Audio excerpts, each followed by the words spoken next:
Maayong adlaw kaninyo mga ka-Diner Street. Karon na adlaw lutuan nato ang nagabalik-balik nato na customer. Iya order kay regular na homemade beef burger na ang presyo ay 55 pesos ug homemade chicken with egg burger na ang presyo ay 70 pesos ug regular na hotdog na ang presyo kay 50 pesos.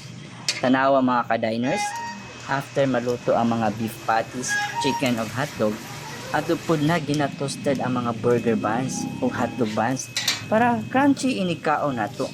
Di ba lami baya pag toasted ang buns. Then butangan nato og coleslaw o hummus sauce nato. Then idugang nato ang homemade na sweet pickles o butangan nato og homemade na sweet chili sauce. Wow! Sauce pa lang lami na. Dahil ato na i-set up atong mga beef o chicken patties. And atong egg o hotdog. Naku, lami agad ani. Uy, dili gyud ka mahayan ang mukhaon ani. Overload ka ay ang toppings o mga sauces o putangan pa gyud og homemade cheese sauce na perfect yung lamia. Unsa man gutom na mo no. Busa ka diners kung nag-cravings mo og lamia na burger, ani na mo diri ug kaon na mo sa Diner Street. Sure yun ko na magbalik-balik yun mo sa kalami sa ilang mga burgers.